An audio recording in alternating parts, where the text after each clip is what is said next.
Құрметті менің халқым, мен 74 жастағы зейнеткермін. 37 жыл бойы мектепте математика пәнінің мұғалімі болып істедім. Жоғары категориялы болдым.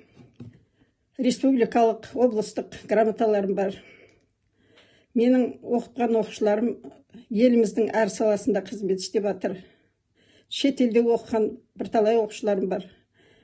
Олар шетелдік компанияларда жұмыс істеп жатыр. Америкада, Гуглда да 2 оқушым істейді. Мен Қайрат 5 бала өсірдім. Балаларым жақсы оқыды, бәрі жоғарғы білімді. Қайрат Сұлтанбек менің ұлым. Арыста жарылыс болып жұрт қашқан кезде Қайрат барып, көшеде адасып жүрген баланы тауып, Шымкентке барып, мешітке табыс етті. Сол кезде зардап шеккен адамдарға шама шарқынша ақшалай көмек берді. Дулат Ағаділдің үйіне де асар етеміз деп Қазақстанда айтқанда, соған барып асар етіп көмектесті. Сол үшін абақтыға отырғызды. Құры отырғызып қоймады. Бүкіл карточкаларын бұғаттап тастады. Страховканы бұғаттады, нотариус қызметінде бұғаттады. Соның есебінен, кесірінен машинада айдай алмай қалды. Ол істеп атқан жұмысына да кедергісін тегізді. Карточка болмағасын қолма-қол ақшамен жұмыс істеуге тура келді. Менің баламның жеке кәсіпкер. Осы ауылдағы жұмыссыз жүрген бірталай балдарға жұмыс тауып берді. Налогын уақытылы төлеп тұр.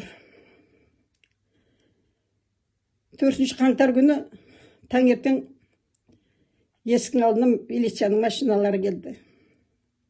Күні бойы тұрды. Сонымен үйден шыққан жоқ. Үйде 3 бала жұмыс істеп жатты. Барлығы үйден дарвазадан шыққан жоқ. 7 қаңтар күні бір топ адам келіпті үйге, сау етіп келіп, бүкіл үйді астан кестеңін шығарып, ақтарып, шашып, бірдеңе іздеді. Ештеңе тапқан жоқ. Сөйтті де баламды алып кетті. Және үйде сақталып тұрған $19,900 мен $1 миллион теңгені алып кетті. Сондағы таққан кінәсі 4 қаңтар күні Шымкентте Колоста бір топ адамды жиып, акиматқа, мұражайға барып, оларды өртеп, милицияларды сабадың депті. Қолыңда қаруың болды депті. Сонда біз Шымкентте тұрмаймыз. Одан 45 шақырым жерде тұрамыз.